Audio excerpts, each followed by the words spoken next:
नमस्कार मंडळी, कसं काय? मस्त ना? मी एकदम मस्त. सो मी तुम्हाला आज एक छोटीशी ट्रिक दाखवणार आहे. ती काय आहे ते मी तुम्हाला दाखवते. हा टोप बघताय, हा काळा का झाला माहिती आहे तुम्हाला? ही माझी मैत्रीण पावभाजी बनवत होती. सो पावभाजी बनवताना तिने हा टोप जळवलाय. असं काही होतं ना, तेव्हा आपल्याला खूप घासावं लागतं, खूप त्याच्यामध्ये किटपिट करावी लागते. पण तुम्हाला मी अशी ट्रिक दाखवते ज्यानी तुम्ही हे भांडं अगदी मिनिटात क्लिअर करू शकता. ते कसं, चला दाखवते. सो आता हा टोप आपल्याला गरम करायला ठेवायचा. जे कुठचं भांडं तुमचं काळं झालेलं असेल ना, ते तुम्हाला पहिले गरम करायला ठेवायचं. चला आपण आधी गरम करूया. पाणी भरा आधी. तर लागणार आहे डिटर्जंट पावडर, कोणती जी तुमच्याकडे अवेलेबल आहे तुम्ही घेऊ शकता.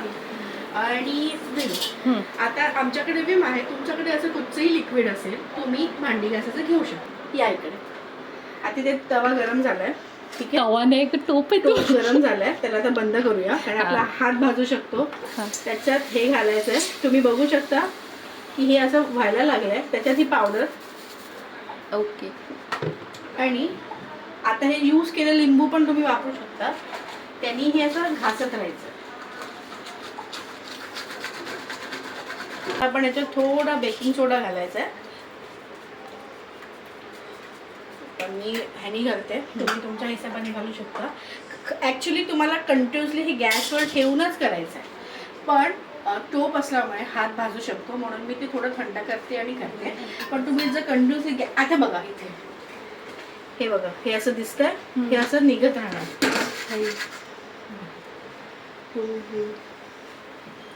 निघते.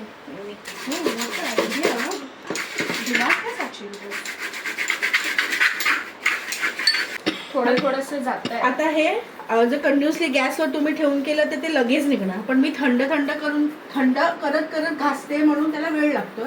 पण तुम्ही बघू शकता की बऱ्यापैकी काळेपणा आलाय आणि हे मध्ये मध्ये दिसतंय. हे जे खालचं भांडं आहे ते दिसायला लागलंय.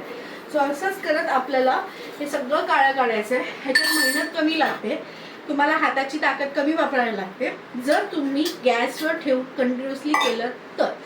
ओके, सो आता हे आपण पूर्ण काढून घेऊया, मग आपण बघूया. दाखवते. तुम्ही आता बघू शकता हे असं झालंय. ऑलमोस्ट सगळं निघालंय.